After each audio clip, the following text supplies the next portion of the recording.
Joseph Umidi is the Executive Vice President for Student Life at Regent University and believes that it's time to have conversations that matter. I understand that many of us are looking for breakthroughs in our lives as well, with our teenagers, with our direct reports, with people in the community, and certainly in our polarized times with people across ideological lines. In his book, Jesus, the Master Coach, Joseph shares the tremendous difference we can make in the lives of others, one conversation at a time.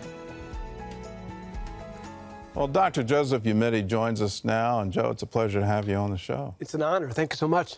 You're in charge of campus life at Regent University. How does asking questions help you in that?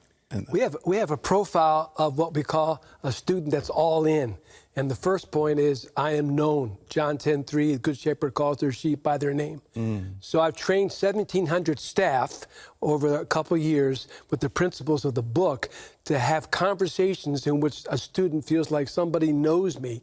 I belong. I just don't go to Regent. This is my Regent. Wow, that's a different thing. Yeah. I went to a couple schools where I wasn't known, and it seemed like the school wasn't taking the time to get to know me. They were expecting me to do it all.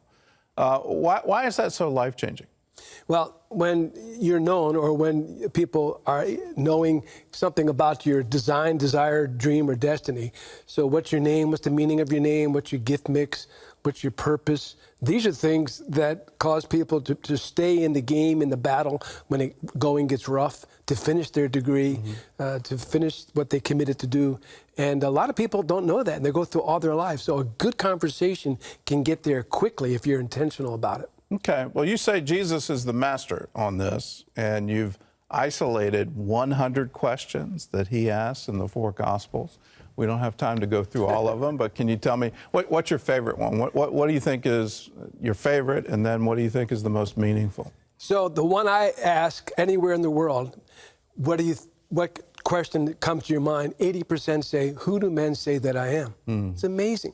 Because some revelation, some breakthrough only comes on the other side of a powerful question, and that is probably the most memorable, powerful question.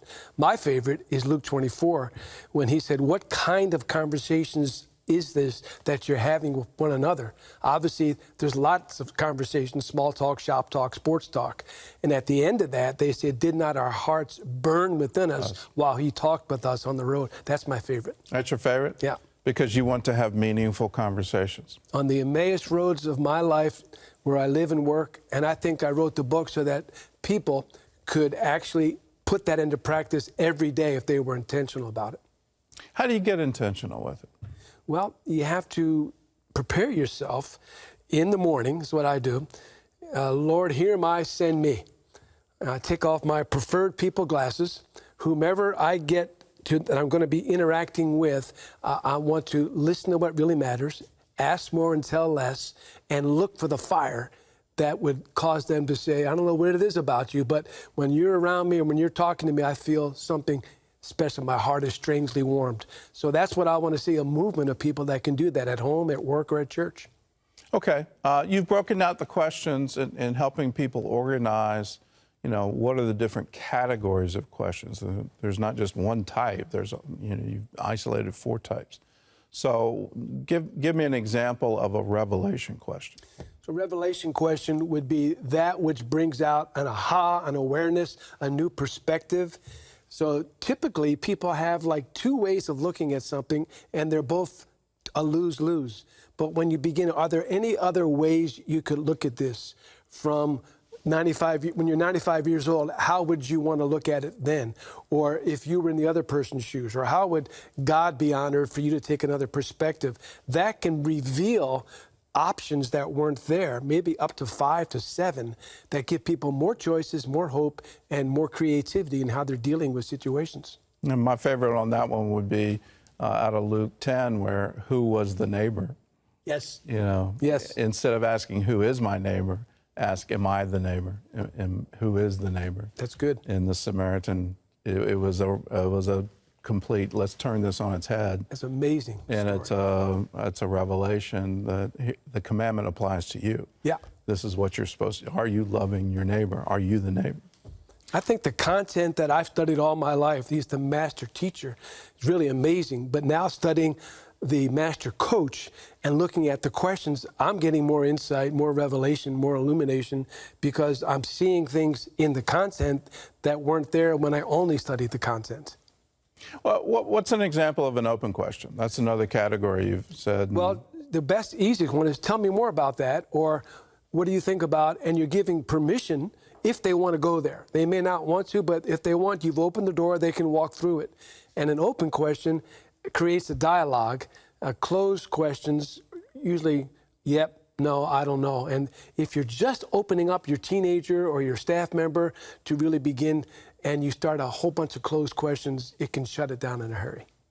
Yeah, if you're asking the binary, give me the yes, give me the no. Right. And the question can sometimes assume the answer. Yeah. You're not going to get anywhere.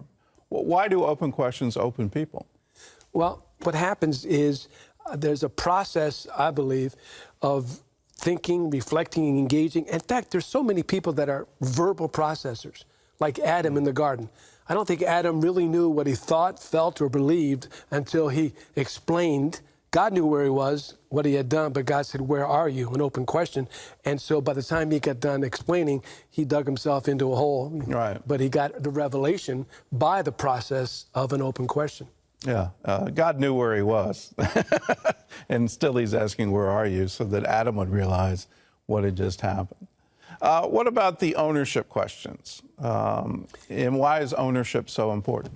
It's critical. In an era of entitlement where you don't take ownership for your own personal leadership effectiveness, an ownership question asks you, so what part in this have you contributed to the situation?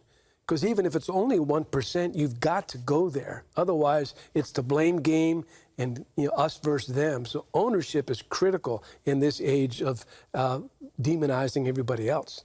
All right. Did Jesus ask any direct questions? A lot of direct questions. And of course, direct questions go right to the jugular, right to the heart. And of course, the fact of, where are your accusers, or a lot of those things require you to respond pretty honestly. Why is direct so, I guess, revealing of the heart? So direct goes for your values, your identity, your sense of purpose or mission. And you got to be careful with it. If you go there too fast, too soon, people get defensive. Yeah, and the walls will come up. Yeah. So the guy that did it to me, somehow, when I first met him, he said, Dr. Umidi, if you keep doing in the next 5 years what you've been doing the last, where will you be in terms of God's purpose? That was really direct. But he had prayed that I would have a breakthrough, and he made a decision that he unconditionally loved me before he even met me. So even though that was direct pretty soon and pretty quick, it uncorked me, and I was able to be authentic with him, and that developed a breakthrough in my life. All right. Well, if you want to know more, the book is called Jesus, the Master Coach. It's available now wherever books are sold. And I would encourage anyone in ministry, anyone with responsibility over young people, anyone who is discipling anyone, this is a good book for you because it unlocks from a different perspective the questions that Jesus is asking in the Gospels and asking for all of us. And it will give you a wonderful toolkit that you can use.